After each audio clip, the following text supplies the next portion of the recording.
ဘုန်းကြီးတို့တွေအတိတ်ကကုသိုလ်ကောင်းမှုရှိခဲ့တဲ့အတွက်ကြောင့်အခုလူဘဝရရှိပြီးတော့လာကြတယ်အမှတ်တမဲ့မနေသေးကြဘူးလူဘဝရတယ်ဆိုတာအတိတ်ကကုသိုလ်ကောင်းမှုရဲ့အကျိုးအနေနဲ့ရလာတာဖြစ်တယ်ကုသိုလ်ကောင်းမှုရဲ့အကျိုးကိုခံစားပြီးတော့အတိတ်ကိုမေ့ပြီးတော့ထားမယ်ကုသိုလ်တရားကိုမေ့ပြီးတော့ထားမယ်ဆိုရင်ဒီကုသိုလ်ကံစွမ်းအားတွေဟာတနေ့ကျတော့ကုန်သွားမှာနောက်ထပ်မဖြစ်ဘူးဆိုရင်ကုသိုလ်ကံစွမ်းအားတွေကုန်သွားပြီးတော့နောက်ဆုံးမှာကုသိုလ်တွေအရှိန်ကုန်တဲ့အခါမှာဖြစ်လာမှာကတော့အကုသိုလ်တွေပဲကုသိုလ်ကတားဆီးထားသည့်အတွက်ကြောင့်အကုသိုလ်တွေကအကျိုးမပေးနိုင်ဘူးဆိုပါစို့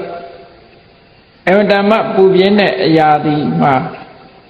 ပူပြင်းတဲ့နေရောင်ကိုတစ်ပင်ကနေပြီးတော့တားဆီးပေးထားသည့်အတွက်ကြောင့်တစ်ပင်အောက်ဝင်လိုက်လို့ရှိရင်အေးမြအဲ့ဒီတစ်ပင်ကြီးမရှိတော့ဘူးဆိုလို့ရှိရင်အပူခံရမှာအဲ့ဒါလိုပဲကုသိုလ်ကကုန်သွားပြီဆိုလို့ရှိရင်အကုသိုလ်ဆိုတာတွေရောက်လာပြီဆိုရင်ဆင်းရဲဒုက္ခတွေကြုံရကြဒါကြောင့်မို့လို့ကုသိုလ်ဟာတစ်ပင်နဲ့အလားတန်တူလို့ကုသိုလ်ပင်မျိုးစိုက်ပျိုးကြခြင်းတို့စိုက်ပျိုးဖို့လိုအပ်တယ်ဒါဖြင့်ကောင်းပြီကုသိုလ်လုပ်ချင်တယ်ဆိုတဲ့အခါဘယ်နေရာမှာကုသိုလ်လုပ်ကြမလဲစိုက်ပျိုးတယ်ဆိုတဲ့အနေအထားအားဖြင့်မြတ်စွာဘုရားသခင်ကိုရောမြတ်ကကုသိုလ်တွေစိုက်ပျိုးဖို့အတွက်အကောင်းဆုံးသောလယ်မြေတာဆိုတာတန်ခါပဲဖြစ်တယ်လို့အနုတ္တရံပုညခိတံလောကတ္တလောကရဲ့အကောင်းဆုံးလယ်မြေဟာတန်ခါပဲဖြစ်တယ်လို့ဆိုတာဟောထားခဲ့တာရှိတယ်ပေါ့ဘာဖြစ်လို့အကောင်းဆုံးလယ်မြေလို့ပြောရတယ်လဲလို့ဆိုရင်တစ်ပင်တစ်ပင်သို့မဟုတ်သီးနှံပင်တွေစိုက်ပျိုးပြီးဆိုလို့ရှိရင်မြေကောင်းရေကောင်းကိုရွေးချယ်ရမြေကောင်းရေကောင်းမှတစ်ပင်ရဲ့အသီးနှံတစ်ဆနှစ်ဆမကအဆပေါင်းများစွာရရှိနိုင်အကယ်၍မြေညံ့ပြီဆိုရင်အပင်ပေါက်တော့လည်းပဲထိုအပင်ကအသီးများစွာမထွက်လာဘူးတဲ့ဒါကြောင့်မို့အပင်လဲတန်အသီးတွေလည်းများတဲ့မြေမျိုးကိုရွေးချယ်ပြီးတော့စိုက်ကြဒါမို့ဒါနကောင်းမှုလုပ်တယ်ဆိုတဲ့အခါမှာလည်းပဲတန်ခါကိုလှူဒန်းတာဟာအမြဲတမ်းရှားရှိလာတဲ့အကျိုးတရားတွေအမြဲတမ်းထူးကဲနိုင်တယ်ဒီလိုဆိုတာဒါကြောင့်မို့လို့တန်ခံတရဏံဂစ္ဆာမိလို့ဘုရားဘာသာဝင်တွေဆိုတဲ့တန်ခါသည်ဆင်းရဲဒုက္ခမှကင်းကွာအောင်ဆင်းရဲဒုက္ခတွေကိုဖယ်ရှားပြစ်နိုင်တယ်လို့တန်ခါဟာတို့ရဲ့ဘဝဒုက္ခတွေကိုဖယ်ရှားနိုင်တယ်လို့ယုံကြည်လက်ခံပါတယ်လို့ဒီလိုအဓိပ္ပာယ်နဲ့တန်ခံတရဏံဂစ္ဆာမိလို့ခေါ်တရဏဆိုတာဆင်းရဲဒုက္ခတွေကိုဖယ်ရှားခြင်းအကာအကွယ်ပေးခြင်းလို့အဓိပ္ပာယ်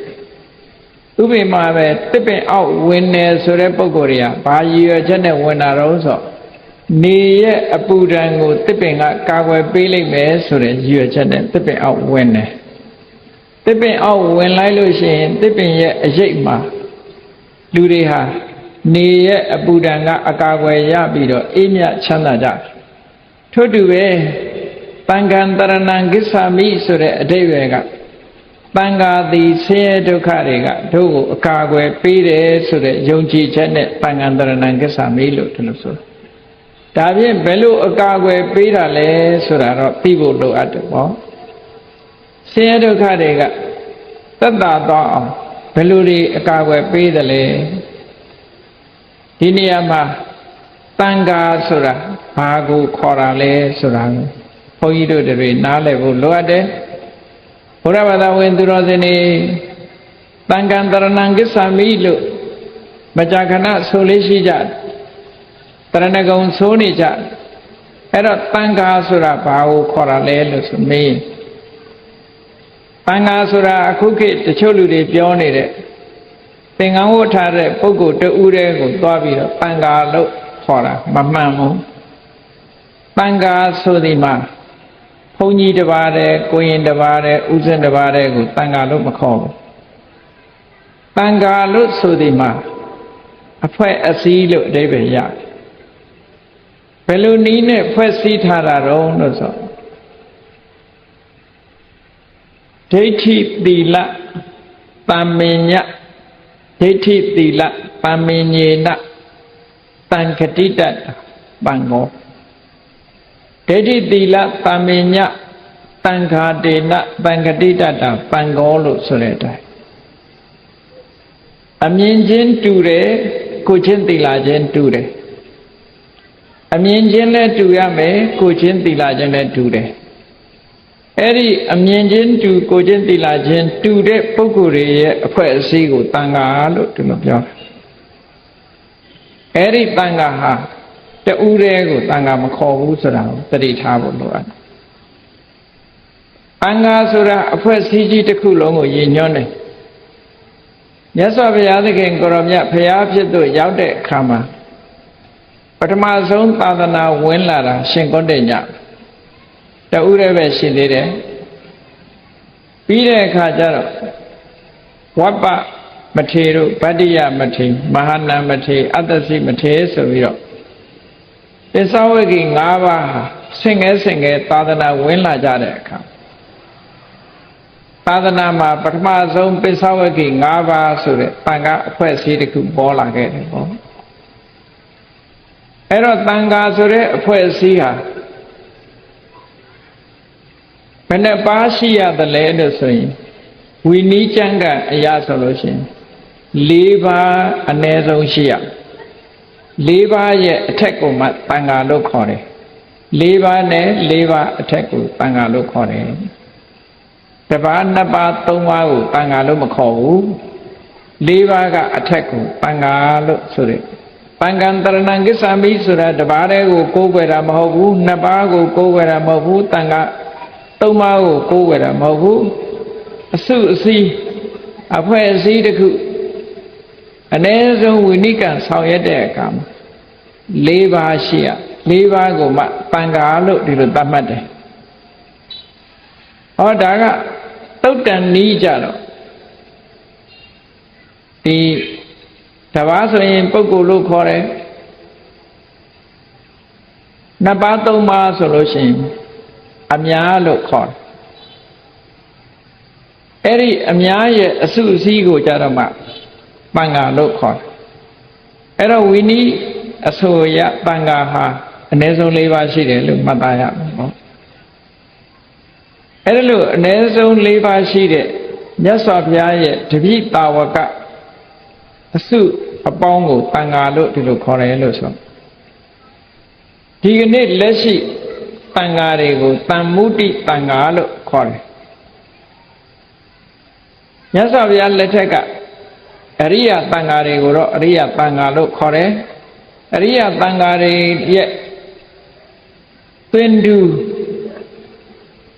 ဝိနည်းစိတ်ကံအတိုင်းသာသနာမှာသိက္ခာတင်ပြီးတော့သင်ဝင်ထားတဲ့ပုဂ္ဂိုလ်တွေကိုတန်မုတိတန်ဃာတန်မုတိတန်ဃာဆိုတာအရိယာလည်းပါတယ်ပုထုဇဉ်လည်းပါတယ်အဲ့ဒါလို့မြတ်စွာဘုရားရဲ့တပိတာဝကအပေါင်းဘိက္ခုယဟန်တော်လို့ဆိုတဲ့အရိယတာဝကအပေါင်းဒါတန်ဃာလို့ခေါ်တယ်အမျိုးသမီးဘိက္ခုနီတွေရဲ့အပေါင်းကိုလည်းပဲတန်ဃာလို့ပဲခေါ်တယ်အဲ့တော့ဘုရားလက်ထက်ကတော့ဘိက္ခုတန်ဃာဘိက္ခုနီတန်ဃာလို့တန်ဃာဟာကိုချင်းသီလလည်းတူညီတယ်အမြင်ချင်းလည်းတူညီတယ်အဲ့ဒီပုဂ္ဂိုလ်မျိုးတွေကိုတန်ဃာလို့ခေါ်တယ်အဲ့တော့တန်ဃာဆိုတာတဦးတယောက်ကိုမခေါ်ဘူးလို့ဒီလိုပြောအဖွဲ့အစည်းရဲ့နာမည်အဲ့တော့ကုသိုလ်ကောင်းမှုပြုတဲ့အခါမှာတဦးတယောက်မှပြုတာတဲ့အဖွဲ့အစည်းကိုရည်ညွှန်းပြီးတော့လှူတာတန်းတာဟာပို့ပြီးတော့ကောင်းကျိုးချမ်းသာရစေနိုင်တယ်လို့ဒီလိုပြောတယ်နော်အဲ့ဒါကိုတတိထားဖို့တန်ဃာကိုရည်ညွှန်းပြီးတော့လှူတယ်ဒီကနေ့လက်ရှိတန်ဃာတွေရဲ့တန်ဃာတွေအနေထားကနေပြီးတော့မြတ်စွာဘုရားလက်ထက်ကရှင်သာရိပုတ္တရာတို့ အစဆုံးတန်ခါဖြစ်လာတဲ့ပစ္စဝဂီတို့အဲ့ဒီမထေရီရဲ့အနွယ်အဆက်အဲ့ဒီတန်ခါတွေကိုပါဥတည်ချက်ထားပြီးတော့ကုသိုလ်ကောင်းမှုလုပ်မယ်ဆိုလို့ရှိရင်ကောင်းကျိုးချမ်းသာတွေဟာအမတ္တမများတယ်လို့မြတ်စွာဘုရားဘာဖြစ်လို့လဲဆိုအနုတ္တရံပုံညာခိတံလောကတလောကရဲ့ကုသိုလ်ပင်မျိုးစိုက်ပျိုးဖို့ရတဲ့အကောင်းဆုံးကုသိုလ်မြေလွှာပဲလို့ဒီလိုဟောတာဘာဖြစ်လို့အကောင်းဆုံးလို့ပြောပြကိုယ်တိုင်ကိုယ်တွေ့ဒါနကောင်းမှုတွေဒါနပါရမီဖြည့်ဆည်းခဲ့တဲ့အချိန်မှာကိုချင်းသီလနဲ့ပြည့်စုံပြီးတော့ဒီလိုတန်ခါအဖွဲ့အစည်းကိုလှူနိုင်တဲ့ဘဝဆိုတာအတ္တမနည်းတယ်မလှူခဲ့ရတဲ့ဘဝတွေကများတယ်ဆိုပါစို့ဝေလာမပုံနာကြီးဖြစ်တဲ့အချိန်တုန်းကအကုန်အကျများစွာခံပြီးတော့သမယေချောင်းစည်းမြအလှူကြီးပေးခဲ့တော်လည်းပဲအလူကံပုဂ္ဂိုလ်တွေဟာကိုချင်းသီလမရှိကြတဲ့တရဏဂုံမတည်ကြတဲ့တာမန်ပုဂ္ဂိုလ်တွေဖြစ်တယ်။ဘာနဲ့ဥပမာတူတုံးဆိုရင်အမှန်တန်ကောင်းတဲ့မျိုးစေ့တွေကိုကြက်တီးကုန်းမြေကြီးပေါ်မှာကျဲချရတယ်လို့ပဲ။ဟောမြေဩဇာမရှိတဲ့တွေ့ချောက်နေတဲ့ကြက်တီးကုန်းမြေပေါ်မှာကျဲချလိုက်တဲ့မျိုးစေ့ဟာပေါက်တဲ့ဟာကပေါက်တယ်မပေါက်တာမပေါက်ပေါက်လာပြန်တော့လေလှိလှိကလေးဆိုလိုတာကကုသိုလ်မရဘူးလို့ပြောတာမဟုတ်ဘူးကုသိုလ်ရဖို့အမတ္တမနည်းသွားတယ်ဒီလိုဆိုလိုတာနော်တန်ခါအဖွဲ့အစည်းဆိုတဲ့မြေလွှာကြတော့အဲ့ဒီလိုမဖြစ်ဘူးတဲ့အမတ္တမမြေဩဇာကောင်းတဲ့မြေပေါ်မှာစိုက်ပျိုးလိုက်ရတဲ့အပင်ဟာဥပမာပဲလဲစဘာနဲ့ပြောမယ်ဆိုလို့ရှိရင်မြေမကောင်းတဲ့စီစိုက်လို့ရှိရင်တတင်းလောက်စိုက်လို့ရှိရင်10တင်းတို့15တင်းတို့တင်း50တို့ဒီလောက်ပဲထွက်မြေဩဇာကောင်းပြီဆိုရင်တင်း100ဆိုလိုတာကအစ100အစ1000ဒီလိုရနိုင်တာကိုပြောတယ်နော်အဲ့ဒါကြောင့်မို့လို့တန်ဃာတွေကြတော့အဝတ္တမမြတ်စွာဘုရားရဲ့တပိတာဝကအရိယတန်ဃာတွေတပိတာဝကအရိယတန်ဃာတွေဟာထူးခြားတဲ့ဂုဏ်ကြီးဂုဏ်သွေးတွေရှိကြတယ်အပကနံပိကာရဏံဝိပုလဖလပฏิလာဘကရဏေနတံကောလို့ဆိုတဲ့အတိုင်းနည်းနည်းလေးလှူတာဟာအများကြီးအကျိုးရတယ်တန်ဃာတွေကကိုချင်းသီလရှိလာပြီကိုချင်းသီလရှိတဲ့ပြီးသွားတဲ့တန်ဃာတွေကိုလှူလိုက်ရပြီဆိုလို့ရှိရင်သွန်းလေးတစ်သွန်းနဲ့တင်ပဲရလိုက်တာကအများကြီးဆိုလိုတာကအရင်နည်းကနည်းနည်းလေးအမြတ်များရတယ်လို့ဒီလိုပြောတာဒါကလှုပ်တက်လို့ရှိရင်ပို့ပြီးတော့ရမြေကလည်းကောင်းတယ်ကိုယ့်ရဲ့စိတ်နှလုံးကလည်းကောင်းတယ်ဆိုလို့ရှိရင်ပို့ရစီးပွားရေးလှုပ်တယ်လို့ပဲတစ်ပင်စိုက်တယ်လို့ပဲတစ်ပင်စိုက်တဲ့ပုဂ္ဂိုလ်ကလည်းမြေကိုလည်းရွေးတတ်တယ်မျိုးစိကောင်းကောင်းကိုလည်းရွေးတယ်စိုက်ပျိုးပြီးတဲ့အခါမှာလည်းပဲစောင့်ရှောက်မှုတွေပေးတယ်ဆိုလို့ရှိရင်ဒီတစ်ပင်ဟာတီးနှံပို့ထွက်တယ်အဲ့ဒါလို့မဟုတ်ဘဲနဲ့မျိုးစိကလည်းညံ့တယ်မြေကလည်းညံ့တယ်စောင့်ရှောက်မှုကလည်းအားနည်းတယ်ရေလောင်းပေါင်းတဲ့မရှိဘူးဆိုလို့ရှိရင်တော့ဒါဒီတစ်ပင်ကလှိလှိကြီးပဲဖြစ်နေမှာပဲအဲ့တော့ကုသိုလ်ကောင်းမှုလုပ်တဲ့အခါမှာမျိုးစိလည်းကောင်းဖို့လိုတယ်မြေလည်းကောင်းဖို့လိုတယ်မိမိရဲ့ကြိုးစားအထောက်မှုစိတ်နေသဘောထားဆိုတာလည်းလိုအပ်တယ်လို့ဆိုတတိထားဖို့လူတတ်တဲ့ပုဂ္ဂိုလ်တွေကပိုရအေးတန်ဃာတွေကိုအာယုံပြုပြီးတော့လှူလိုက်တဲ့အခါမှာအပကနံပိကာရဏလက်အုပ်လေးတစ်ချိန်ခြီတာပဲဖြစ်စေဆွန်ကလေးတစ်စုံလောင်းလိုက်တာပဲဖြစ်စေပန်းကလေးတစ်ပွင့်နဲ့ပူဇော်လိုက်တာပဲဖြစ်စေနောက်ဆုံးမှာဘာမှမရှိလို့ရှ िख ိုးဝှချလိုက်တာပဲဖြစ်စေအဲ့ဒီကုသိုလ်ကောင်းမှုဟာအဝတ္တမချီးပွားသွားတယ်မြတ်စွာဘုရားလက်ထက်တော်ခါကာလတုန်းကစန္ဒာလီလို့ခေါ်တဲ့သူဆင်းရဲမကြီးသရောင်းစားမကြီးတယောက်ရှိအဲ့စန္ဒာလီဆိုတဲ့သရောင်းစားမကြီးကအမတ္တမဆင်းရဲရှာ ဝတ်ထားတဲ့အဝတ်ကလည်းဆုပ်ဆုပ်ပြက်ပြက်စားရတယ်လည်းထမင်းနတ်မှန်အောင်မစားရဘူးတောင်းစားလို့ရတဲ့အခါရတယ်မရတဲ့အခါမရဘူးအသက်ကြီးလည်းကြီးလာအဲ့ဒါလို့ဆင်းရဲဒုက္ခရောက်နေတဲ့စန္ဒာလီဆိုတဲ့ဒီတောင်းစားမကြီးဟာရှင်သာရိပုတ္တရာတို့ရှင်မောက္ကလန်တို့ဆွမ်းခံကြွတဲ့အခါမြတ်စွာဘုရားနဲ့အတူဆွမ်းခံကြွတဲ့အချိန်ရှင်မောက္ကလန်ကတိုက်တွန်းတယ်မြတ်စွာဘုရားနဲ့တန်ဃာတွေကိုလက်ဥချီလိုက်ငေးမနေနဲ့တချို့ကတန်ဃာလမ်းတွေ့တောင်မှလက်ဥချီရကောင်းမှမသိဘူးဆိုရင်ကုသိုလ်ရမှမသိတော့ပါမှန်ကနော်ဘာမှလူစရာမရှိတယ်ပဲတန်ဃာတွေတွေ့လို့ရှိရင်မြတ်စွာဘုရားရဲ့လက်ထက်ကအရိယတန်ဃာတွေဟာဒီလိုအဆက်အနွယ်တွေပါလားလို့ဆိုပြီးတော့လက်ဥကလေးချီလိုက်အဲ့ဒီမှာလည်းပဲစန္ဒာလီဆိုတဲ့သံဃာမကြီးဟာလက်ဥချီရမှမသိဘူးမသိတဲ့အခါရှင်မောက္ကလန်ကနေပြီးတော့လက်ဥချီဖို့သူ့ကိုပြောလိုက်ဘုရားကြွလာတာဘုရားကိုလက်ဥချီလိုက်ရှ िख ိုးလိုက်လို့ပြောလိုက်တဲ့အချိန်မှာသူရှင်မောက္ကလန်တိုက်တွန်းချက်အရာအာတတရောနဲ့မြတ်စွာဘုရားကိုလက်ဥချီလိုက်တယ်ရှ िख ိုးလိုက်မကြခင်မဲ့တန်ဃာတွေလည်းကြွသွားရောလမ်းမှာတွေ့တဲ့နွားတစ်ကောင်ကသူ့ကိုခွေလိုက်တာနဲ့အဲ့ဒီအဖွားကြီးကဆုံးသွားနော်သူ့မှာကုသိုလ်ကောင်းမှုဆိုလို့ဘာမှမရှိဘူးရှင်မောက္ကလန်ကလက်ဥချီလိုက်ရှ िख ိုးလိုက်ဆိုလို့သူလက်ဥချီပြီးတော့ရှ िख ိုးလိုက်တာဒီကုသိုလ်လေးပဲရှိတယ်ဟောသေတဲ့အခါကျတော့သူသေသွားတဲ့အခါကျတော့ဘယ်ရောက်သွားတော့ဆိုဗိမာန်ကြီးနဲ့သွားပြီးနတ်သမီးကြီးဖြစ်နေတယ်ဘသူကနေပြီးတော့ကဲတင်ပေးလိုက်တာတော့ဆိုမြတ်စွာဘုရားနဲ့တန်ဃာတွေကိုလက်ဥကလေးချီလိုက်တာလေးကဲတင်ပေးလိုက်တာဘလောက်ဆင်းရဲဒုက္ခတွေကတက်တာသွားတယ်စဉ်းစားကြည့်အဲ့တော့လောကကိုမမြင်ရတဲ့အခါကျတော့လူတွေကယုံညမယုံတာလေသို့တော့ကိုလှုပ်လိုက်တဲ့ကုသိုလ်ကောင်းမှုရဲ့အကျိုးကျေးဇူးဟာဒီလိုရှိတယ်ဆိုဝိမာနဝတ္ထုမှာမှတ်တမ်းနေရှိတယ်ရှင်မောက္ကလန်ကိုရောမြတ်က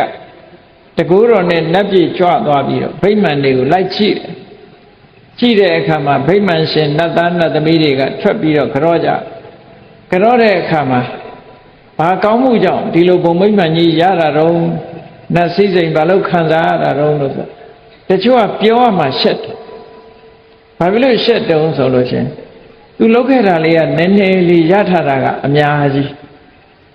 အဲ့ဒါကြောင့်မလို့ပြောရမှရှက်တယ်သမင်းညိုးလေးလှူလိုက်တာနဲ့ဆွန်းလေးတစ်စွန်းလောင်းလိုက်တာနဲ့ပန်းလေးတစ်ပွင့်လှူလိုက်တာနဲ့သူ့ရဲ့စေတနာတရားစွမ်းအားတွေကနေအကျိုးပေးလိုက်တာရလိုက်တာဗိမာန်ကြီးတွေနဲ့ချမ်းသာဒုက္ခတွေရနေတယ်လို့အဲ့ဒါလို့ရတာဟာမြတ်စွာဘုရားသာသနာတော်နဲ့ဂျုံတွေ့တဲ့အခါမှာဒီလိုကုသိုလ်ကောင်းမှုတွေရဲ့အကျိုးဟာတောက်ပြောင်ဖြစ်တာတဲ့တရားမင်းကြီးဆိုတာမြတ်စွာဘုရားမပွင့်ခင်ကဘုရားမပွင့်ခင်ခေတ်ကာလမှာကုသိုလ်ကောင်းမှုတွေလုပ်ပြီးတော့မာဂလူလင်ဘွားကနေပြီးတော့တရားဖြစ်သွားတာအာလုံဒီဝတ္ထုကြားဖို့ရမဆလရွာမှာမာဂလူလင်ဥဆောင်တဲ့33ယောက်သောလူတွေဟာကုသိုလ်ကောင်းမှုကိုစုပေါင်းညီညာပြီးပုံညသဟာယအနေနဲ့လှုပ်ကြတက်ကြွလှုပ်ကြ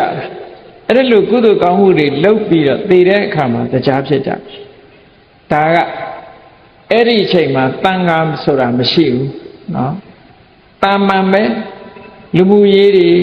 အရက်ထဲမှာကုသိုလ်ကောင်းမှုတွေလှုပ်ကြတယ်တန်ခါဆိုတာမရှိဘူးနောက်ဖျားပွင့်လာတဲ့အခါကျတော့တန်ဃာတွေကိုကုသိုလ်ကောင်းမှုလုပ်ပြီးတော့ရောက်လာတဲ့နတ်တွေကဘုံမိတ်မှန်တွေကလည်းတရားမင်းကြီးတို့နေတဲ့ရှေးကရောက်လာတဲ့နတ်တွေတဲ့ဘုံမိတ်နတ်တွေရဲ့ဘုံမိတ်မှန်နဲ့ပို့ပြီးတော့တောက်ပြောင်တယ်အဝတ်အစားတွေကလည်းပို့ပြီးတော့တစ်လွင်နေတဲ့ရုပ်အစင်းတွေကလည်းပို့ပြီးတော့လှတယ်ချမ်းသာဒုက္ခတွေကလည်းပို့ကောင်းလာတယ်ဟောဘုရားသာသနာတော်နဲ့ကြုံတွေ့ပြီးတော့သာသနာတွင်မှာလုံးလျရတဲ့ကုသိုလ်ကောင်းမှုတွေဟာတရားမင်းကြီးရဲ့အရှိန်ဝါတရားရဲ့နောက်ပါခြံရံတွေရဲ့အရှိန်ဝါတဲ့ပူတောက်တယ်ဆိုလိုတာက ဖျားမပွင့်ခင်ကကုသိုလ်ကောင်းမှုလုပ်တဲ့နတ်တွေနဲ့ကုသိုလ်ကောင်းမှုလုပ်လို့နတ်ပြည်ရောက်တဲ့နတ်တွေနဲ့ဖျားပွင့်ပြီးတဲ့နောက်မှာကုသိုလ်ကောင်းမှုလုပ်လို့နတ်ပြည်ရောက်သွားတဲ့နတ်တွေရဲ့အရှိန်အဝါချင်းဟာတိတ်ကွာခြားတယ်လို့ဆိုလို့တစ်လွင်တောက်ပြောင်မှုကအမတန်မှကွာခြားတယ်သုလရထမဟာရထဆိုတဲ့နတ်တွေဘုံမိမ္မာန်နေနဲ့ဘုံမိမ္မာန်တွေကထွက်ပြီးတော့ခန္ဓာနာနာသူတို့စီးเสียရင်တွေကိုစီးပြီးထွက်လာပြီဆိုလို့ရှိရင်တရားမင်းကြီးကရှင်ပြီးတော့မထွက်ရဲဘူးလို့တောင်ဆိုတာဘာဖြစ်လို့လဲဆိုရင်အရှိန်ဝါချင်းกว่าပဲဟောင်းတာနဲ့တစ်တာနော်တောက်ပြောင်မှုရှိတာမရှိတာအလွန်กว่าနတ်ပြည်ဆိုတာကကုသိုလ်ကောင်းမှုရဲ့အကျိုးသက်ခံစားရတာလူပြည်လို့အဝတ်လဲခြင်းလို့ရတာမဟုတ်ဘူးနတ်ကကုသိုလ်ပေးတဲ့အတိုင်းပဲနေကြဒါကြောင့်ဘုရားမင်းကြီးကလူပြည်ဆင်းပြီးတော့ကုသိုလ်ကောင်းမှုလုပ်တယ်ဆိုတာကြားဖို့ရတယ်မဟုတ်လားအဲ့တော့သာသနာပေါင်းမှာလုပ်တဲ့ကုသိုလ်ဟာအမှန်မှထူးခြားတယ်ဒါဘာကြောင့်လဲလို့ဆိုရင်အနုတ္တရံပုံညာခိတံလောကတ္တတန်ဃာလို့တန်ဃာနဲ့တူတဲ့ကုသိုလ်ကောင်းမှုပြုเสียနေရဆိုတာမရှိဘူးဒါကအကောင်းဆုံးပဲလို့ဒီလိုဆိုလိုတာပေါ့အကောင်းဆုံးပဲအေးနတ်ပြည်ရောက်သွားတဲ့ပုဂ္ဂိုလ်တွေများများကြီးလည်းလောက်တာမဟုတ်ဘူးလက်ဥကလေးခြိလိုက်တာနဲ့နတ်ပြည်ရောက်တဲ့ပန်းလေးတစ်ပွင့်လှူလိုက်တာနဲ့နတ်ပြည်ရောက်တဲ့ဆွန်းလေးတစ်စွန်းလှူလိုက်တာနဲ့နတ်ပြည်ရောက်တဲ့အဲ့ဒါလို့ကောင်းကျိုးချမ်းသာတွေကိုရပြီးတော့ဖြစ်သွားတဲ့စိစိတ်ဥစ္စာတွေကလည်းတမ္မာနှစ်ပေါင်းများစွာကုသိုလ်ကောင်းမှုသာသနာ့ဘအခါမှာဝေလာမပုံနာကြီးတို့လိုအကြီးကျယ်လှူဒန်းခဲ့တဲ့ပုဂ္ဂိုလ်တွေတဲ့အရှိန်အဝါပို့ပြီးတော့များနေတယ်ဒါဘာကြောင့်လို့ဆိုရင်မြေကောင်းလို့ဒီလိုပြောရမှာနော်လောကမှာလည်းပဲမြေကောင်းတဲ့နေရာစိုက်တာနဲ့မြေမကောင်းတဲ့နေရာစိုက်တာအမှန်မှကွာကုသိုလ်ကောင်းမှုရဲ့အကျိုးကျေးဇူးလူတွေတဲ့နတ်တွေကပို့ပြီးတော့သိကြလူတွေကတော့ကုသိုလ်ကောင်းမှုရဲ့အကျိုးကျေးဇူးကိုသိပြီးတော့မသိကြဘူးမသိကြဘူးဆိုတာလူဘဝရလာတဲ့အခါမှာကံတရားအကြောင်းတော့ပြောကြပါရဲ့သို့တော်လူဘဝရောက်လာပြီဆိုရင်စာဝတ်နေရေးလုံးပန်းလို့ရလာတဲ့အချိန်လေးနဲ့ပျော်လို့ပါလို့ဒီလိုလုံရင်းနဲ့ဘဝတစ်ခုဟာအဆုံးသတ်သွားကြလူတွေမှာအဆုံးသတ်သွားတယ်ကြိုးစားမှကိုရတယ်ဆိုတဲ့အသိလေးနဲ့ဒီလိုနေကြသို့တော့နတ်ပြည်မှာကြတော့လောက်ကင်စားတော့လို့ရတဲ့နေရာမဟုတ်ဘူးကုသိုလ်ကံပေါ်မှာမူတည်ပြီးတော့စားကြရတာဆိုတော့ကုသိုလ်ကံကောင်းရင်ကောင်းသလောက်အကျိုးရှိကုသိုလ်ကံညံ့ရင်ညံ့တယ်လို့ဖြစ်တယ်လူတွေကြတော့ကုသိုလ်ကံနဲ့လုံလဝိရိယအကျိုးကထင်ရှားတယ်ဒါကြောင့်မို့လူဘဝကိုဥဋ္ဌာဏဖလူပစီဝိတဲ့လုံလဝိရိယဖြင့်မှီပြီးတော့အသက်မွေးရတဲ့ဘဝမျိုးဆိုတော့လူတွေဟာကိုကြိုးစားရင်ကိုရတယ်ဆိုတော့ကုသိုလ်ကံရဲ့အကျိုးသိမသိဘူးနတ်တွေတော့မသိဘူးနတ်တွေကြတော့အဲ့ဒါလို့မဟုတ်ဘူးကမ္မဖလူပစီဝိ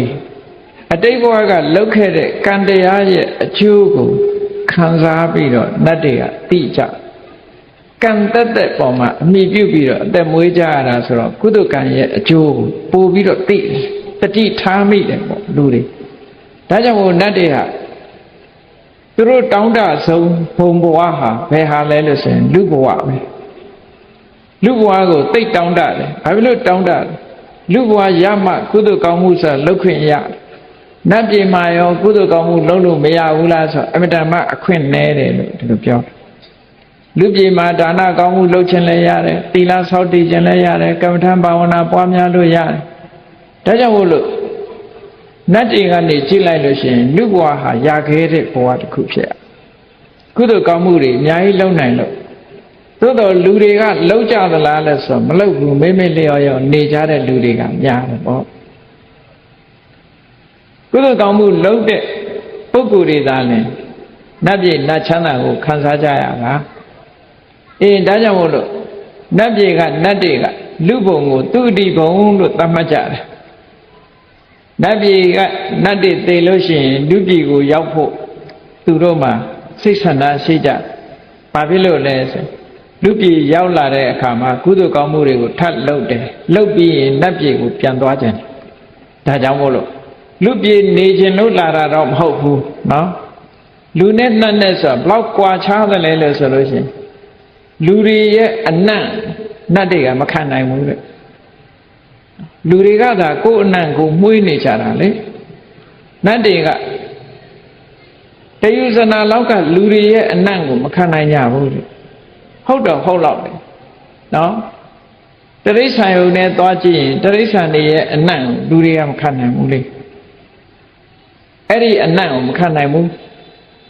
လူတွေရဲ့အနံ့ကိုလည်းပဲနတ်တွေကမခံနိုင်ဘူးနတ်နဲ့ဟောအဲ့တော့လူတွေကတော့ကိုယ်အချင်းချင်းကိုမှုေးနေကြတာပဲတရိษံတွေကလည်းသူတို့အချင်းချင်းကြတော့မှုေးနေကြတာပဲနော်နေသားကြပြီးတော့မှုေးကြိုင်နေကြအေးလူတွေရဲ့ချမ်းသာဒုက္ခနဲ့နတ်တွေရဲ့ချမ်းသာဒုက္ခဆိုတာအလွန်တရာကွာခြားတယ်တဲ့အလွန်တရာကွာခြားပေမဲ့လို့သူတို့ကလူပြည်ဖြစ်ချင်တာဘာကြောင့်လဲလို့ဆိုရင်ကုသိုလ်ပင်မျိုးစိုက်ပျိုးခြင်းလို့လူပြည်လာချင်တာဒီလိုအဓိပ္ပာယ်ရှိတယ်ပေါ့နော်လူပြည်ဟာကုသိုလ်လုပ်ဖို့ခွင့်ရည်တွေအများကြီးရှိတယ်ဒါကြောင့်မို့လူပြည်လာချင်ကြကောင်းပြီလူပြည်မှာကုသိုလ်လုပ်ဖို့အကောင်းဆုံးဆိုတာဘာလဲလို့ဆိုတန်ခါပဲနော်တန်ခါဟာအကောင်းဆုံးကုသိုလ်လုပ်ဖို့နေရာကြီးတစ်ခုဒါကြောင့်မို့မြတ်စွာဘုရားဟောထားတာဒီပြင်နေရာမှာမရှိဘူးနော်တန်ခါခုံ9ပါးထဲမှာအနုတ္တရံပုံညခိတံလောကတာလောကသားတို့ရဲ့ကုသိုလ်ကောင်းမှုစိုက်ပျိုးရာလေမြေတာနဲ့တူတာဟာတန်ခါပဲလို့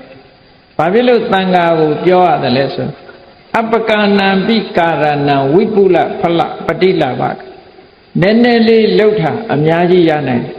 ဗမာတွေပြောလို့ရှိတယ်ညောင်စိတ်လေးလောက်လှူတော့ညောင်မင်းကြီးလောက်ရတယ်ဆိုတဲ့အကျိုးမျိုးပေးနိုင်တာတန်ခါပဲရှိတယ်ဒီလိုဆိုတော့အဲ့တော့တန်ခါဆိုတာဘုန်းကြီးတွေလှူတာဒီလောက်အကျိုးရလားလို့ဆိုဘုန်းကြီးတစ်ပါးတည်းကိုလှူတာပြောတာမဟုတ်ဘူးတန်ခါကိုလှူတာကိုပြောတာနော်အဲ့ဒါကိုကွဲပါစေနော်တန်ခါနဲ့ဘုန်းကြီးတစ်ပါးနဲ့မတူဘူးဆိုတာကိုယ်ရည်ရွယ်ချက်ကတန်ခါကိုရည်ရွယ်ရမယ်ပုဂ္ဂိုလ်ကိုမရည်ရွယ်ရဘူးပုဂ္ဂိုလ်ဆိုတာတခါတလေအမြင်တော်တာရှိခြင်းရှိမယ်အမြင်မတော်တာရှိမယ်ကောင်းတာရှိတယ်မကောင်းတာရှိတယ်တန်ခါဆိုတဲ့အဖွဲ့အစည်းကြတော့မကောင်းမှုဆိုတာမရှိဘူးအရိယာမြတ်စွာဘုရားရဲ့တပိတာဝကအဖွဲ့အစည်းကိုလှူပါတယ်အဲ့ဒီထဲမှာပုဂ္ဂိုလ်တဦးကကိုယ်စလဲတာဖြစ်တယ်ကိုလှူလိုက်တဲ့ပုဂ္ဂိုလ်ကကိုယ်စလဲတာကိုယ့်ရဲ့ရွယ်ချက်ကပုဂ္ဂိုလ်မဟုတ်ဘူးတန်ခါကိုရည်စူးတယ်လို့စိတ်ကိုအဲ့ဒါလို့ထားထားရမယ်နော်အဲ့ဒါလို့ထားတတ်လို့ရှိရင်မြတ်စွာဘုရားကဒက္ခိဏဝိပင်္ဂသုတ်မှာဟောထားတာကိုမှတ်သားသင့်တယ်နောင်တစ်ခေတ်မှာတဲ့ကိုချင်းတရားတွေပြက်ပြားလာတဲ့အခါမှာဘုန်းကြီးတွေကဘာဖြစ်လာယဟန်တွေကဘာဖြစ်လာလဲလို့ဆိုရင်နောက်ဆုံးမှာပထမတော့သင်္ကန်းဝတ်ထားကြသေးတယ်နောက်ဆုံးရောက်တဲ့အခါကျတော့အဲ့ဒီသင်္ကန်းကိုမဝတ်တော့ဘူးသင်္ကန်းရောင်လေးကိုလက်ပင်ပတ်ထားတာဒါဘုန်းကြီးဆိုတဲ့သင်္ကေတလေးအဲ့လောက်ပဲကြမ်းနောက်တစ်ခေတ်မှာအဲ့ဒီလိုတန်ကယဟန်မျိုးကိုဂုတ္တရဘူးလို့ခေါ်တယ်တကယ်ကောင်းမြတ်တဲ့အနွယ်တွေကိုဖြည့်ဆည်းပြစ်သူနောက်ဆုံးပုဂ္ဂိုလ်ပေါ့အဲ့ဒါမရှိဘူးလို့မထင်နဲ့ခဏဂျပန်နိုင်ငံမှာရှိနေပြီနော်ဂျပန်နိုင်ငံမှာရှိနေဘုန်းကြီးတို့တီဟိုနေတုန်းကဂျပန်ဘုန်းကြီးတဲ့ဇင်ဗုဒ္ဓဇင်းကိုလာပြီးတော့ပို့ချသူကဘုန်းကြီးတွေရဲ့ရှေ့မှာရေးတယ် Reverend လို့ဆိုတာရေးထား Reverend လို့ရေးထားတယ်သူကြည့်လိုက်တော့လေဘိုကေနဲ့ necktie နဲ့နော်ဘောင်းမီရှည်နဲ့ဒီလိုလာတော့လူဝတ်ကြောင်မှတ်မဟုတ်ဘူးသူလိမ့်စာကတ်တို့သူအခန်းတို့ရေးထားတာကြည့်လိုက်တော့ Reverend လို့ရေးထားဟောဒါဘုန်းကြီးလားလို့ဆိုဟုတ်တယ်တဲ့ဘုန်းကြီးဂျပန်ဘုန်းကြီးနော်ဂျပန်ဘုန်းကြီးတဲ့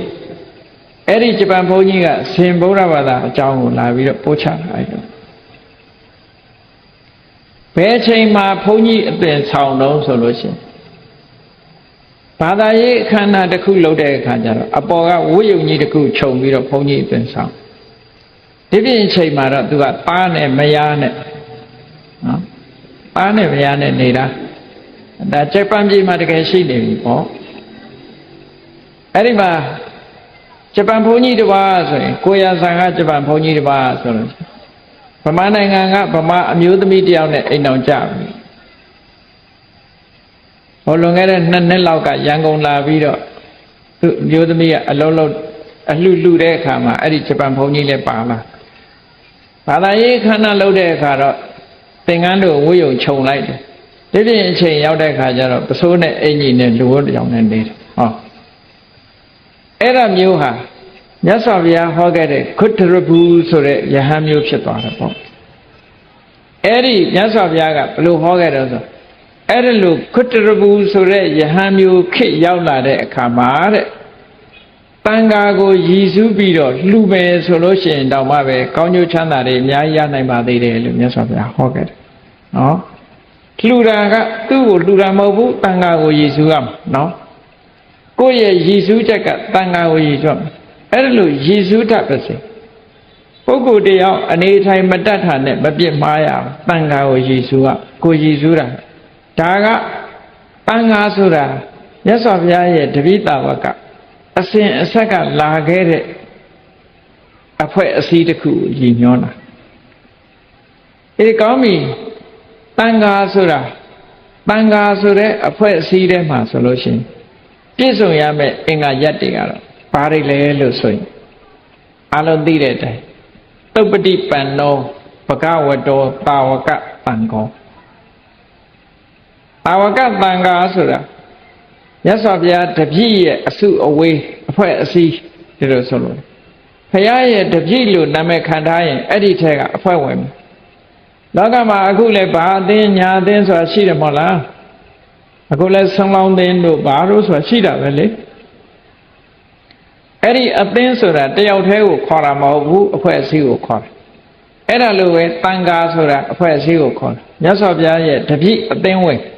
အဲ့ဒီအသင်းဝင်ဆိုတဲ့အခါမှာကောင်းတာလည်းရှိတယ်မကောင်းတာလည်းရှိဒါဟာပုဂ္ဂိုလ်နဲ့ဆိုင်အသင်းနဲ့မဆိုင်เนาะ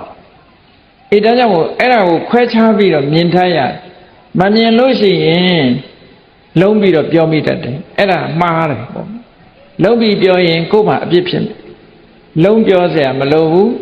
ဗမာစကားတွေလည်းပြောတယ်မဟုတ်လားခြေမမကောင်းခြေမလက်မမကောင်းလက်မလို့ဆိုမကောင်းတာကပုဂ္ဂိုလ်နဲ့ဆိုင်တယ်တန်ခါနဲ့မဆိုင်တန်ခါနဲ့မဆိုင်အေးဒါကြောင့်မို့လို့မြတ်စွာဘုရားရဲ့တပိတာဝကဆိုတာသုပ္ပတိပန္နမဂ္ဂင်၈ပါးကျင့်တရားမှန်မှန်ကန်ကန်ကျင့်မဂ္ဂင်၈ပါးကျင့်တရားဆိုတာဘာလဲပြောမယ်ဆိုသီလသမာဓိပညာသမ္မာဝါစာသမ္မာကမ္မန္တသမ္မာအာဇီဝဆိုတာသီလသမ္မာဝါယာမသမ္မာတတိသမ္မာသမာဓိကသမာဓိသမ္မာဒိဋ္ဌိသမ္မာသင်္ကပ္ပကပညာလို့ဟောသီလသမာဓိပညာသိက္ခာ၃ရပ်အကျင့်မြတ်ကိုကောင်းမွန်စွာကျင့်တယ်လို့ကျင့်နေစေပုဂ္ဂိုလ်တွေကိုသုပ္ပတိပန္နာလို့ဒီလိုခေါ်တယ်မြတ်စွာဘုရားတပည့်သားဆိုလို့ရှိရင်သာသနာပေါင်းဝင်လိုက်ကြတဲ့ကကိုချင်းသီလဆောက်တရားကိုချင်းသီလမရှိဘဲနဲ့တပည့်သားမဖြစ်ဘူးကြည့်လေခုနတော့ကပိဋကတရားနာတော့မယ်ဆိုလို့ရှိရင်ငါးပါးသီလဆောက်တည်လိုက်ကြငါးပါးသီလဆောက်တည်ထားတဲ့အခုပိဋကဟာငါးပါးသီလပြည့်စုံနေတဲ့ပိဋကပဲလူတိုင်းမေးကြည့်ဒီချိန်မှာငါးပါးသီလဘယ်သူမှမချိုးဖောက်ဘူးဆောက်တည်ထားတဲ့ငါးပါးသီလပြည့်ပြည့်စုံစုံရှိနေကြသီလရှိနေကြအဲ့ဒါလိုပဲသာသနာပေါင်းဝင်ပြီးတော့ယဟန်တစ်ပါးသာသနာပေါင်းရောက်လာတာနဲ့တပြိုင်နက်သီလပြည့်စုံသွားအဲ့ဒီပြည့်စုံသွားတဲ့သီလဟာယဟန်တော်တွေမှာပါရာဇိကသိက္ခာပုဒ်၄ခုမကျူးလွန်မဖောက်ပြက်အေးသမျှကာလပတ်လုံးယဟန်ဘဝမဆုံးရှုံးသေးဘူးသူကဒီလိုဆိုလိုတာပေါ့နော်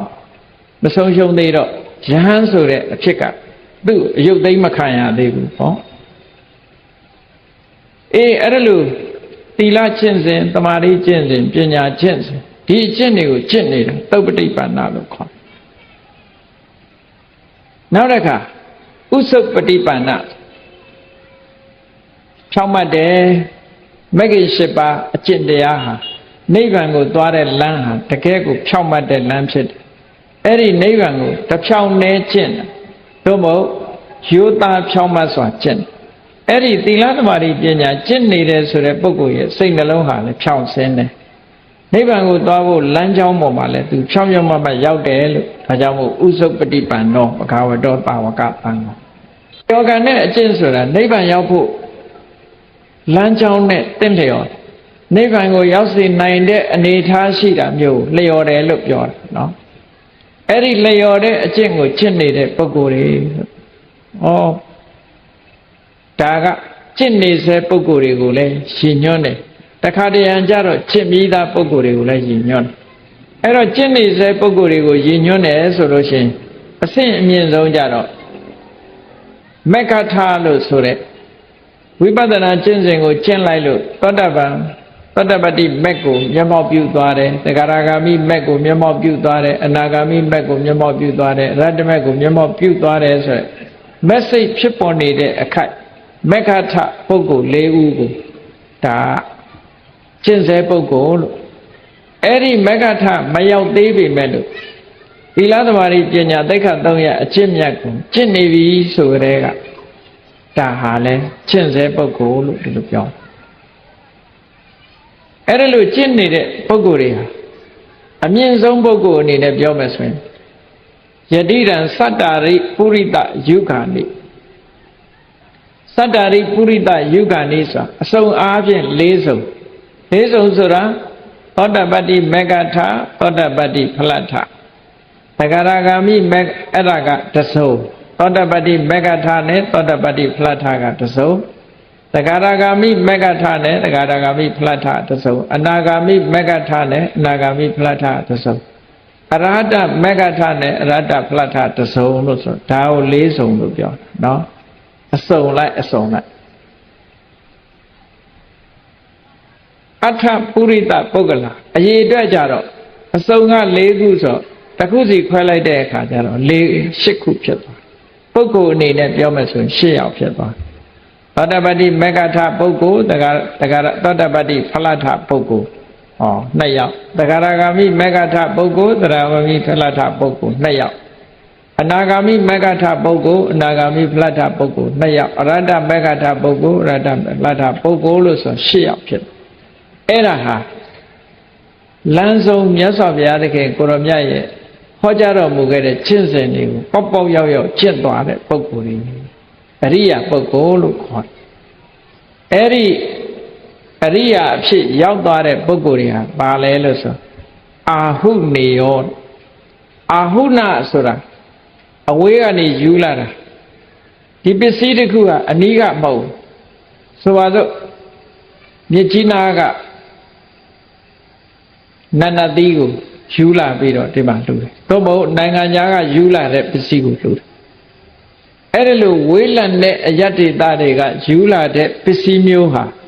ယူလာတဲ့ပုဂ္ဂိုလ်ကမုံမုံမြတ်မြတ်ထားတဲ့ပစ္စည်းမျိုးတွေအဲ့ဒါလို့အဝေးကယူလာတဲ့ပစ္စည်းမျိုးကိုခံတိုက်အောင်ကိုချင်းတရားကောင်းတဲ့ပုဂ္ဂိုလ်ဆိုတာဘာလို့လဲဆိုရင်တန်ခါပဲအဝေးကပင်ပင်ပန်းပန်းသဲလာတဲ့ပစ္စည်းတွေကိုအလူခံတိုက်တယ်ဘာဖြစ်လို့အလူခံတိုက်တော့လှူလိုက်တဲ့ပုဂ္ဂိုလ်ဟာကောင်းကျိုးချမ်းသာတွေပစ္စည်းတန်ဖိုးတဲ့မြောက်များသောအကျိုးတရားတွေကိုရမှာဖြစ်တဲ့အတွက်ကြောင့်ဒီပုဂ္ဂိုလ်ဟာအဲ့ဒီအဝေးကယူလာတဲ့ပစ္စည်းတွေနဲ့ထိုက်တန်သူလို့ဒီလိုအဓိပ္ပာယ်ရပါဟုနေယဆိုတာအိမ်တိုင်းမှာဧည့်သည်လာရင်ကျွေးဖို့ဆိုပြီးတော့ထားလေးရှိတာအဲ့ဒီအိမ်တိုင်းမှာထားတာပါဟုနလို့ခေါ်ဧည့်သည်လာရင်ကျွေးဖို့ဆိုပြီးတော့အစင်နဲ့ထားလေးရှိကြတယ်ပေါ့အဲ့ဒီလိုပစ္စည်းမျိုးကိုလည်းပဲဒီတန်ဃာတွေကိုလှူလို့ကောင်းကျိုးချမ်းသာတွေများစွာရနိုင်တာဖြစ်သောကြောင့်ဒီဧည့်သည်အတွက်ထားတဲ့ပစ္စည်းကိုလည်းလက်ခံတိုက်တဲ့ပုဂ္ဂိုလ်တွေဟာတန်ဃာတွေပဲလို့ဒီလိုမြတ်စွာဘုရားကခေါ်တယ်နော်နောက်တစ်ခုကဒက္ခိဏေယောဒက္ခိဏဆိုတာတစုံတစ်ခုကိုရည်စူးပြီးတော့လှူတာဆိုပါစို့အမေမရှိတော့လို့အဖေမရှိတော့လို့ဆွေမျိုးသားချင်းတွေကဘဝတစ်ပါးပြောင်းသွားတဲ့ပုဂ္ဂိုလ်တွေကိုရည်စူးပြီးတော့ကုသိုလ်လုပ်ချင်တယ်သူတို့အတွက်ကောင်းကျိုးချမ်းသာတွေကိုရစေချင်တယ်ဆိုရင်တန်ခါကိုလှူအဲ့ချာတန်ခါလှူပြီးတော့ရည်စူးအမျှဝေလိုက်လို့ရှိရင် ထိုပုဂ္ဂိုလ်စီကောင်းကျိုးချမ်းသာတွေရပါနိုင်တယ်ဒက္ခိဏဆိုတဲ့အလူမျိုးကိုထိုက်တန်တာလဲဒီပုဂ္ဂိုလ်တွေပဲလို့ဒီလိုဆိုလောကမှာကိုရခြင်းနဲ့ဖြစ်ခြင်းတဲ့ကိစ္စတစ်ခုအောင်မြင်ဖြစ်ဖို့အတွက်ခေတ္တလောကသားလို့ဟောဒီလိုအလုံးလူတိုင်းရနေတဲ့တန်ခါကုံဆိုတာဘာတွေလုံးတဲ့နဲ့ဆိုတာကိုဖော်ပြထားတာပဲအဲ့ဒီဖော်ပြထားတဲ့အတိုင်းသဘောပေါက်နားလည်ထားလို့ရှိရင်လောကမှာလူဖြစ်လာတဲ့ပုဂ္ဂိုလ်တွေဟာတန်ခါနဲ့ဆက်ပြီးတော့ကိုယ့်ဖို့မှာကုသိုလ်တွေကြီးပဲရကြမှာပေါ့အဲ့ဒါလို့တန်ခါနဲ့ဆက်ပြီးတော့ကုသိုလ်ကောင်းမှုတွေတို့တွေဖြစ်အောင်ကြိုးစားမှသာလဲလူဘဝရကြိုးသာသနာတော်နဲ့တွေ့ရခြင်းအကျိုးတွေရှားချိကြမှာလို့ဒီလိုသဘောပေါက်ဖို့လိုအပ်တာပေါ့နော်အေးဒါကြောင့်မို့တန်ခါကုံကိုအာယုံပြုပြီးတော့ကုသိုလ်ကောင်းမှုလုပ်တယ်ကိုယ်စိတ်ထဲမှာမကြည်ညိုစရာပုဂ္ဂိုလ်ကိုတွေ့တဲ့အခါဘယ်လိုနှလုံးထားရမကြည်ညိုစရာပုဂ္ဂိုလ်တွေ့လို့ရှိဘယ်လိုနှလုံးထားနိုင်တော့ဆိုမြတ်စွာဘုရားသခင်ကိုရောမြတ်သာသနာပေါင်းဝင်ပြီးတော့ဖရာတစ်ပြက်ခံထားတယ်သူ့ရဲ့တဏ္ဍာမှာတရားဓမ္မမကိန်းသေးလို့ဒီလိုအနေထားမျိုးရှိတာမြတ်စွာဘုရားဟောတဲ့တရားဓမ္မတွေကိန်းသွားလို့ရှိရင်ဒီလိုနေမှာမဟုတ်ဘူးအရိယာတန်ဃာတွေဆိုလို့ရှိရင်အမတန်မှမွန်မြတ်မှာပဲလို့ဆိုပြီးတော့အရိယာတန်ဃာကိုရည်စူးပြီးတော့ကိုကကုသိုလ်ကောင်းမှုလုပ်လို့ရကိုယ့်အတွက်အရှုံးမရှိဘူးနော်ကိုယ့်အတွက်အရှုံးမရှိစိတ်ထားတက်ရင်မြတ်တယ်ဆိုတဲ့စကားရှိစိတ်ထားတက်ဖို့လိုအပ်တယ်အဲ့တော့တခုကုသိုလ်ကောင်းမှုလုံတိုင်းဟာဒီပုဂ္ဂိုလ်ကိုမရွေးချယ်ရဘူးဒီလိုမဟုတ်ဘူးတန်ခိကဒါနဆိုတာကြတော့ပုဂ္ဂိုလ်ရွေးချယ်မလိုတော့နော်တန်ခိကဒါနပံဃာတွေအားလုံးကိုရည်စူးတယ်ဆိုရင်ဘယ်သူပဲလာဘုရင်လေးတစ်ပါးပဲဖြစ်တန်ဃာကနေလွတ်လိုက်လို့ရှိရင်ဒါတန်ခိကဒါနပဲတန်ဃာကိုအားရည်စူးပြီးတော့လှူတာလာတဲ့ပုဂ္ဂိုလ်ကတန်ခါရဲ့ကိုယ်စလဲတာဖြစ်တယ်လို့စိတ်ထဲမှာထားအဲ့ဒါလို့လုပ်ပြီးတော့လှူနိုင်မယ်ဆိုလို့ရှိရင်ကိုယ့်အတွက်အမတမမွန်မြတ်တယ်ကဲကောင်းပြီအလှူဒါနလုပ်ပြီးဆိုတဲ့အခါမှာအရေးကြီးဆုံးကအလှူရည်ဆက်လက်နဲ့မကွာလှူနေကြပေမဲ့လို့အရေးကြီးတာကိုမသိဘူးဆိုလို့ရှိရင်အကျိုးတရားဟာနည်းတတ်တယ်ဒါကြောင့်မို့အရေးကြီးတာကိုသိဖို့လို့အလှူရည်ဆက်လက်နဲ့မကွာလှူကြတဲ့အခါမှာပစ္စည်းဥစ္စာကကောင်းတာကလည်းအဓိကမဟုတ်ဘူးညံ့တာလည်းအဓိကမဟုတ်ဘူး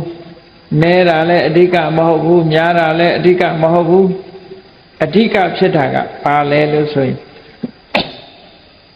လှူတဲ့တန်တဲ့အခါမှာတက္ကိစ္ဆံဒါနန္ဒေတိကိုယ်အလှူပေါ်စိတ်အားကုန်စိုက်ပြီးတော့တယုတတိတလေးတစားပြင်းပြင်းစင်စင်လုပ်ပြီးတော့လှူဖို့ဒါကအရေးကြီးတယ်နော်ပန်းလေးတစ်ပွင့်ဖျားတင်ဆွန်းလေးတစ်စောင်းလုံးဆွန်းလေးတစ်စွန်းလောင်းပြင်းပြင်းစင်စင်လုပ်ပြီးတော့တယုတတိစိတ်ထဲမှာအာယုံစိုက်ပြီးတော့လှူဖို့လိုတယ်အဲ့ဒါဆိုရင်ကိုယ်မှာအကျိုးတွေအများကြီးရအဲ့လိုမဟုတ်ဘဲနဲ့မလုပ်ချင်အမှတ်တမဲ့လုပ်လိုက်လို့ရှိရင်ဒီကုသိုလ်ကောင်းမှုကညံ့သွားတယ်မရဘူးတော့မဟုတ်ဘူးညံ့သွားအကျိုးပေးတဲ့အခါလဲညံ့သွားစိတ်အားဆိုင်ပြီးတော့လှူတဲ့ကုသိုလ်ကောင်းမှုရဲ့အကျိုးကြတော့မြတ်နောက်တစ်ခုကစိတ်တိကတ္တဝါဒါနဒေတိတဲ့လှူပြီးဆိုတဲ့အခါပူဇော်လိုတဲ့စိတ်ချီးမြှောက်လိုတဲ့စိတ်ထား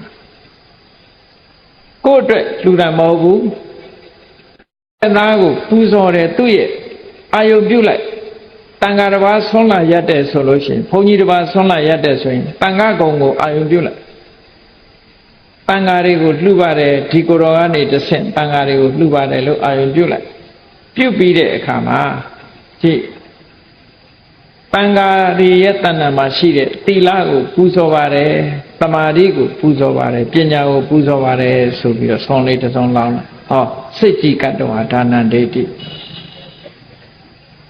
ဒီကိုယ်တော်စာကျက်ထားတယ်ဆိုလို့ရှိရင်မြတ်စွာဘုရားတရားတော်တွေသူသိတယ်မြတ်စွာဘုရားတရားတော်တွေကိုငါပူဇော်ပါတယ်လို့ဆိုပြီးတော့လှူလိုက်စိတ္တိကတ္တဝါဒါနလေးလှူတဲ့လက်တောင်းကြလို့ရှိရင်ရယူတဲ့လက်ဖြစ်တော့လှူတဲ့လက်မဟုတ်ဘူးဆိုရင်ယူနိုင်တဲ့လက်ပဲဖြစ်တတ်ဘူးပေါ့ဒါကြောင့်မလို့ဝေလာမသုတ်တံမှာမြတ်စွာဘုရားကဟောထားတဲ့ဒါတွေကိုနောက်ဆုံးတစ်ခုကတော့ဗာလဲလို့ဆိုရင်အာဂမနဒိဋ္ဌိကောဒါနံတေတိလှူပြီးဆိုတဲ့အခါမှာဘယ်လိုပဲလှုပ်လို့ကိုယ်ရင်နဲ့နှလုံးနဲ့ဖြစ်တဲ့စေတနာစွမ်းအားတွေဟာကိုယ်စီကိုတုတ်ပြန်လာမှာဆိုတာမြင်တဲ့အသိဉာဏ်နဲ့လှူရမယ်ပျောက်ကွယ်သွားတာဆိုတာမရှိဘူးရင်ထဲမှာဖြစ်လိုက်တာဒါပေါ်လာတာခေါ်တာပဲလှူခြင်းတဲ့စေတနာသည်ကိုယ်ရင်ထဲမှာဖြစ်တယ်အဲ့ဒီဖြစ်လာတဲ့စေတနာစွမ်းအားကြောင့်လှူလိုက်တယ်အဲ့ဒီလှူမှုအကျိုးတရားသည်ကိုယ်ရင်ထဲမှာသူကဘာနဲ့ဥပမာတူတော့ဆိုမျိုးစေ့နဲ့ဥပမာတူသွားတယ်ကိုယ်ရင်ထဲမှာကိုယ်တဏ္ဍာမှာမျိုးစေ့တစ်ခုရသွားအဲ့ဒီမျိုးစေ့ဟာမြေနဲ့ရေနဲ့တွေ့ရင်ပေါက်တယ်လို့ပဲခုနကစေတနာစွမ်းအားနဲ့လှူဖြစ်သွားပြီဆိုတဲ့ရလိုက်တဲ့ကုသိုလ်ဟာကိုယ်တဏ္ဍာမှာမျိုးစေ့တစ်ဖွဲစိတ်အစဉ်မှာကိန်းဝတ်သွားတယ်ခုခေတ်စကားနဲ့ပြောရင် online ဖြစ်သွားတယ် online ဖြစ်သွားလို့ရှိရင်အချိန်မီသူကကောင်းကျိုးချမ်းသာတွေကိုပေးမယ်လို့အကြောင်းညီညွတ်လာလို့ရှိရင်ကောင်းကျိုးချမ်းသာတွေကိုပေးတယ်လို့ဒါကြောင့်မို့လို့လှူပြီးဆိုတဲ့အခါမှာအဲ့ဒီလိုစိတ်ဓာတ်မျိုးနဲ့လှူဖို့လိုအပ်တယ်ပေါ့လှုပ်တတ်မှအကျိုးရှိတယ်စီးပွားဥစ္စာလုပ်ရင်လည်းလှုပ်တတ်တဲ့လူကပို့ပြီးတော့ကောင်းကျိုးချမ်းသာရမလှုပ်တတ်တဲ့ပုဂ္ဂိုလ်ကကောင်းကျိုးချမ်းသာမရဘူးနည်းတယ်တခါတည်းရန်ကုသိုလ်လုပ်နေပေမဲ့လို့အကုသိုလ်တွေဖြစ်တတ်သေးတယ်တတိထားဖို့ရကုသိုလ်လုပ်နေတဲ့အချိန်မှာကိုယ့်ရဲ့စိတ်ထဲမှာကုသိုလ်ပဲဖြစ်အောင်ကြိုးစားအကုသိုလ်ပဲဖြစ်စေ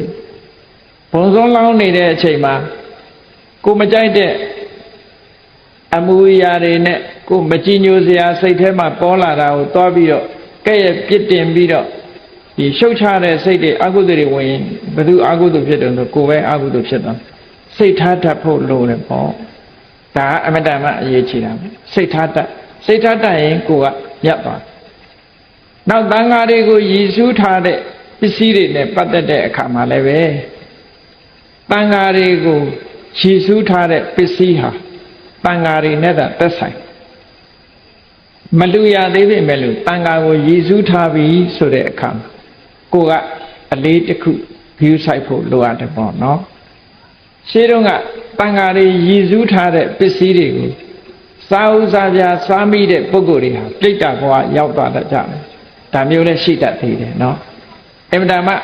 တတိထားရတယ်ပေါ့တန်ဃာဆိုတာကိုရည်စူးလိုက်ပြီဆိုလို့ရှိရင်ဒီတန်ဃာတွေအတွက်တက်ကိုကစိတ်ထဲမှာထားပြီဆိုလို့ရှိရင်ကုသိုလ်ကောင်းမှုကအများကြီးဖြစ်လာအဲ့တော့လူတွေမှာကုသိုလ်ရဖို့အတွက်အလှူခံပုဂ္ဂိုလ်ကလည်းအရေးကြီးတာမှန်တယ်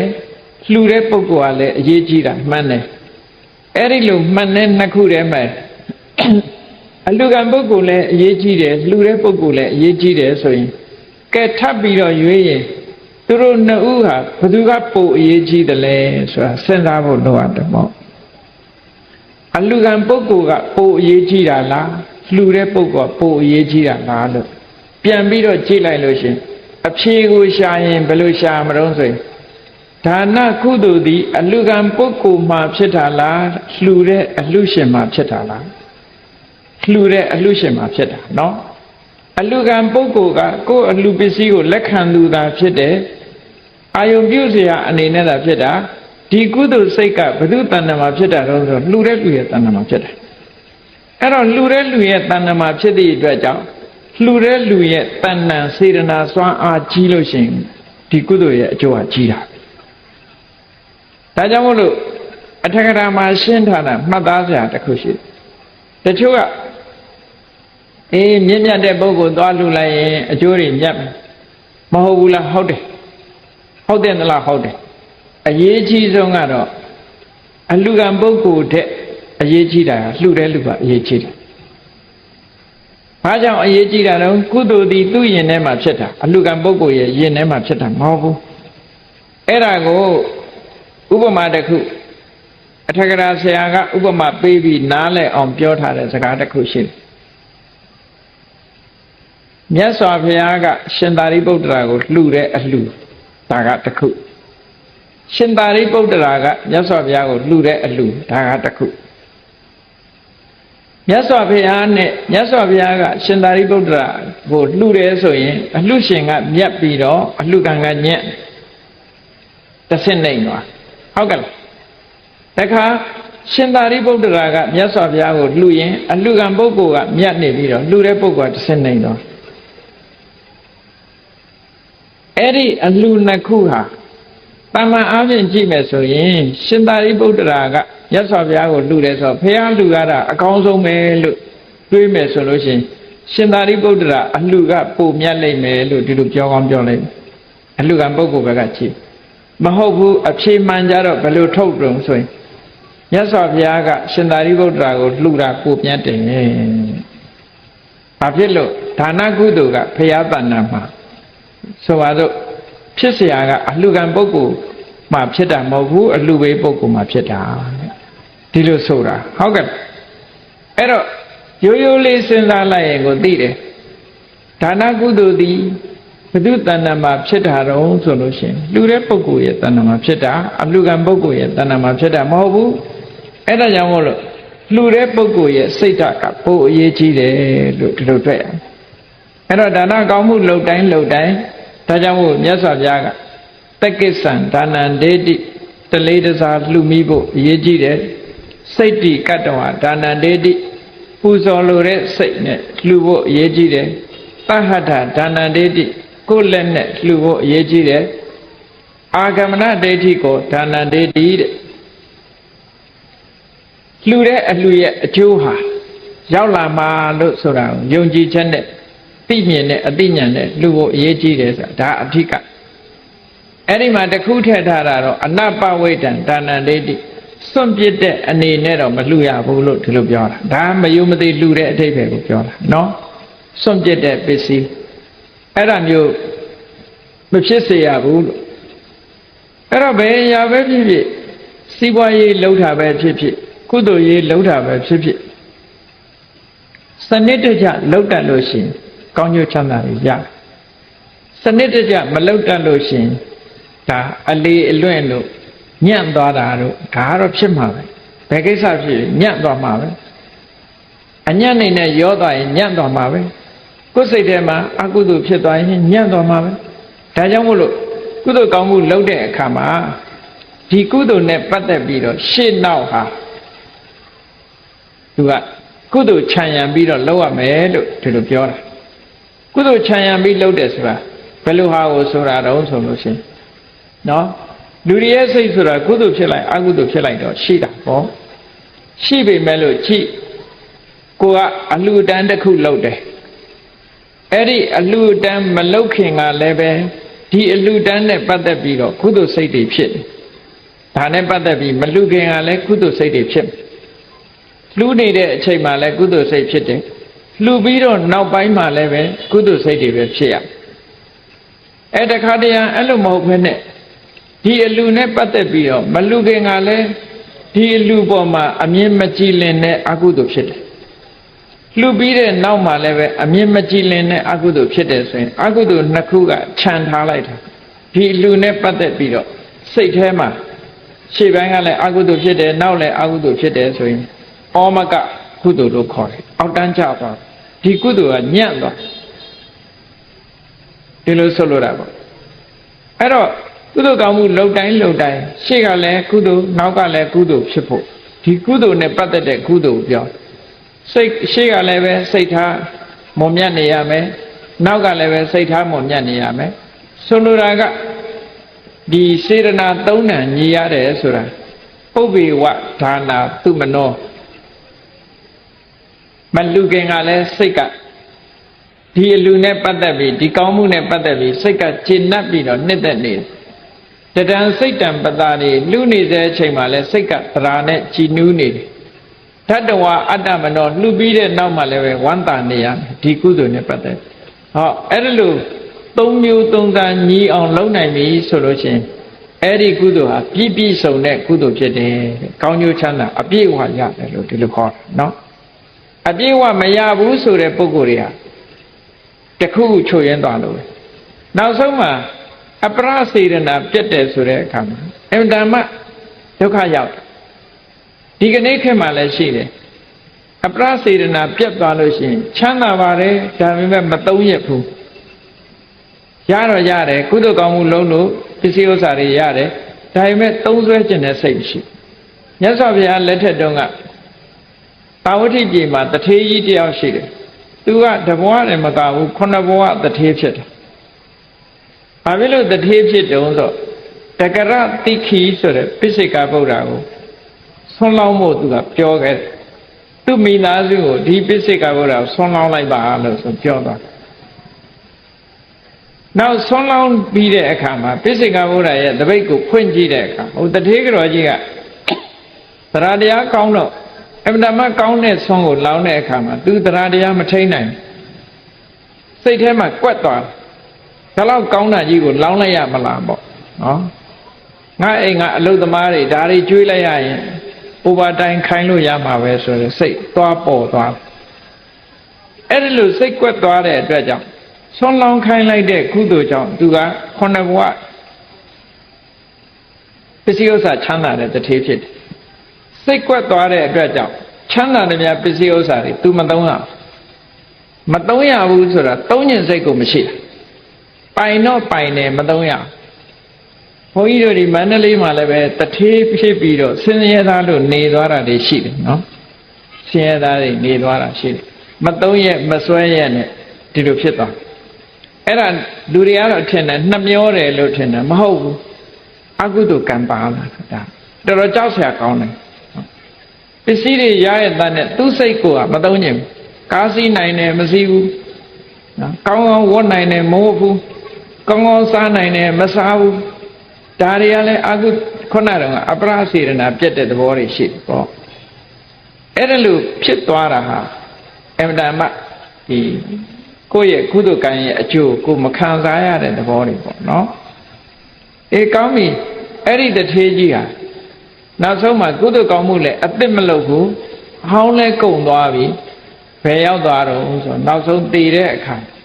ရောရုဝငရေပြန်ကြပါတော့ဟောအမတန်မှဘဝတစ်ခုဆိုတာကုသိုလ်ကံရဲ့အကျိုးခံစားရပြီမဲ့လို့ဆက်ပြီးတော့မထိန်နိုင်ဘူးဆိုလို့ရှိရင်ဒီကုသိုလ်ကံအရှိန်ဆိုတာကုန်သွားတာပဲအေးဒါကြောင့်မို့လို့တရားချက်ခင်သူတော်စင်ပြိဿပေါင်းတို့လူဘဝရပြီးတော့သာသနာတော်ကြီးနဲ့ကြုံတွေ့တဲ့အခါမှာကိုယ်ရင်နဲ့နှလုံးထဲမှာကုသိုလ်စိတ်တွေညံ့ညက်ဖြစ်အောင်နှလုံးထားတတ်ဖို့စိတ်ထားတတ်ရင်မြတ်တယ်လို့ဆိုတဲ့အတိုင်းကိုယ်တဏ္ဍာမှာအမြတ်များများရအောင်လုပ်တတ်ဖို့ဒါအရေးကြီးတယ်လူချင်းတူပေမဲ့လို့နော်လူချင်းတူပေမဲ့လို့ခုနကစိတ်ထားမတတ်တဲ့ပုဂ္ဂိုလ်ကြလို့ရှိရင်အမြတ်မရနိုင်ဘူးအမတ်တမဲ့နေသွားတဲ့ပုဂ္ဂိုလ်တွေကအမြတ်မရနောက်ဆုံးမှာဘဝဆိုတာအဆုံးမတတ်ဘူးမဟုတ်ဘူးဆုံးတတ်သွားမှာပဲဒီနေ့ကျတော့ကုန်သွားမယ်ဒီအချိန်လေးအဲ့တော့အချိန်မကုန်ခင်တို့တွေဟာတန်ဃာတွေထင်ရှားရှိနေတဲ့အချိန်ဘုံစွမ်းလောင်းတဲ့တန်ဃာတွေကိုလွမ်းနေဆိုရင်လောင်းတိုင်းတို့တွေကဖရာလက်ထက်ကအရိယတန်ဃာတွေကိုမှတ်မျောပြီးတော့ဒီဖရာရဲ့တပိတာဝကတန်ဃာတွေကိုလှူဒန်းပါတယ်ဆိုတဲ့တန်ဃာပေါ်မှာအာယုံပြုပြီးတော့ဖြစ်ပေါ်လာတဲ့စိတ်စေတနာတွေနဲ့လုပ်တဲ့ကုသိုလ်ဟာအတိုင်းမသိမြတ်စွာဘုရားဟောထားတဲ့အကျိုးကျေးဇူးတွေကိုရနိုင်တယ်လို့သဘောပေါက်နားလည်ပြီးတော့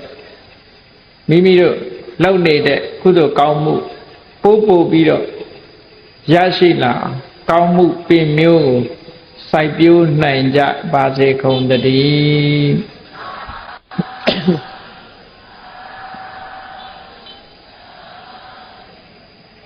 ကဲမေတ္တာပို့ရအောင်တတ္တဝါများစွာဘေးရန်ကွာချမ်းသာကြပါစေ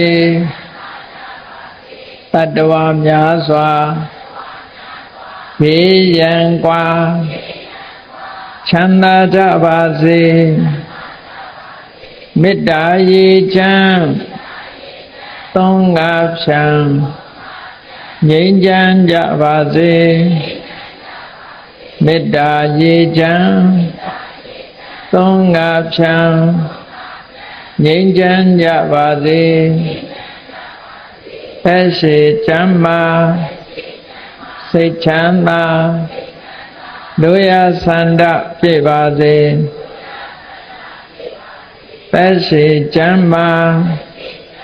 စိတ်ချမ်းသာတို့ရဆန္ဒပြည့်ပါစေဖုံလန္တာဒုက္ခပင်ကစားမေတ္တာပုံနေဟိတုသင်္ကမမနောတရတိတဗေတံဘဝယန္တုဒုက္ခန္တကမေတ္တာပုံနေဟိတုသင်္ကမစုပေါင်းပုအပ်မေတ္တာတဟုရောင်ပြူပါဝင်းငွေလာမင်းနှင့်ရောင်ခြင်းရှဲယုံပေါင်းဆောင်ရအခြင်းကြောင့်တဗေတံကျွေးမဲ့ဥတ္တုံလုံးစုံများစွာတတ္တဝါတို့ဤမနောတရတိမြင်မြဖြူစင်အေးကြည်လင်းသည့်ရေစဉ်ပြည်တင်းစိတ်နှလုံးတည်ဟုသောရေအိုင်ကြီးအတွင်၌ဒုက္ခပင်ကသာစင်ထာဝရအေးမြကြည်သာတာယာပွင့်လန်းချမ်းသာဒုက္ခအဓိဟုသောကုမုဒ္ဒရာကြာပန်တို့သည်ဖုံလန္တာဝန္တာရွှေမြူဝမုံလူလျက်ကြည်နူးဝဲကြုံဖူးပွင့်ကြကုန်သည်ဖြစ်၍ဒုက္ခန္တကလေအောင်လေတဲ့ရောရှက်သင်ပြန့်ပိတိတိဟုသောယနံတို့သည်ဘဝယံတုကောင်းစွာမဲ့သွေကြိုင်လိုက်၍နေကြပါစေကုန်တည်း